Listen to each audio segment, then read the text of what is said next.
Principal, Madame la députée de Taillon.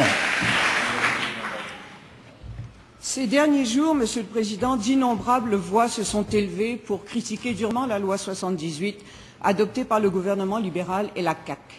Des spécialistes du droit, des historiens, des syndicalistes, des chroniqueurs décrivent cette loi telle qu'elle est, inique, indigne d'une démocratie comme celle du Québec et surtout sans effet sur la paix sociale. Et la population québécoise en est bien consciente puisque 76% des gens souhaitent que les négociations reprennent avec les étudiants. Au moment de sa démission, l'ancienne ministre de l'Éducation, Lyne Beauchamp, a déclaré avoir proposé un moratoire aux étudiants. Est-ce que le Premier ministre est prêt aujourd'hui à faire la même offre pour sortir le Québec de l'impasse? Bravo. Madame la ministre de l'Éducation. Monsieur le Président, je pense qu'il est important de rappeler le premier but de cette loi. Le premier but de cette loi, c'est de faire en sorte que les étudiants qui veulent étudier aient un accès sécuritaire et libre à leur lieu d'enseignement, Monsieur le Président. Qui, en cette Chambre, défend le droit à l'éducation? Est-ce que le Parti québécois, en face, en parle de ces étudiants qui veulent étudier? Quelle est leur position, Monsieur le Président, sur ces étudiants-là? Pendant 5 heures de plénière la semaine dernière, Monsieur le Président, jamais ils ne se sont présentés pour... S'il vous plaît, quand la question a été posée, nous l'avons... Ça va?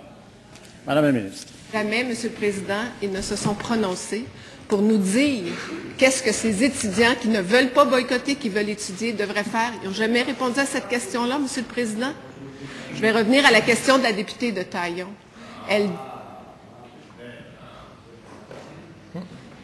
Elle fait référence à ce que ma collègue, ex-ministre de l'Éducation, Lyne Beauchamp, aurait dit.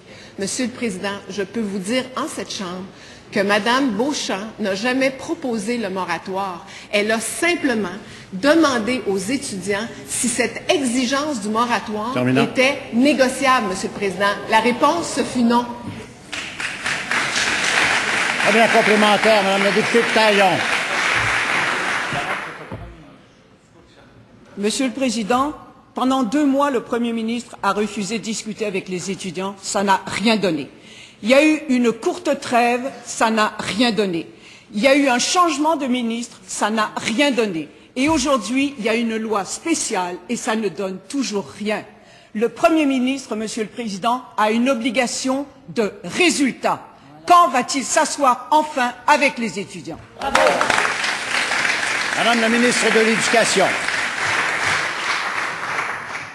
Monsieur le Président, je réitère, je l'ai fait dans les derniers jours, je l'ai fait chaque jour, je l'ai fait aujourd'hui avant cette période de questions, je vais le faire chaque jour.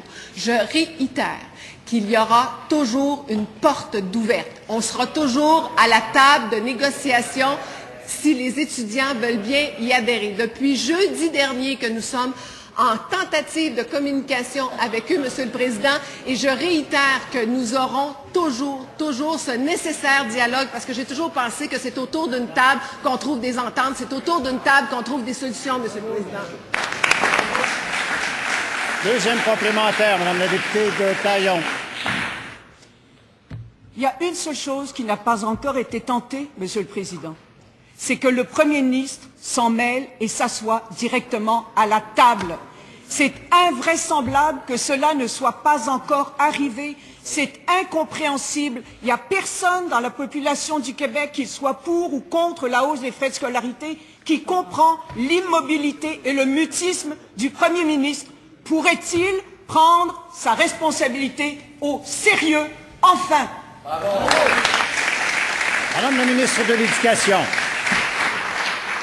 Monsieur le Président, tout le gouvernement s'est investi à présenter des solutions fort valables, y compris le Premier ministre au premier chef, Monsieur le Président. Les mesures, elles sont claires. Elles sont claires pour favoriser l'accessibilité aux études, mais il y avait aussi un étalement sur 7 ans, Monsieur le Président.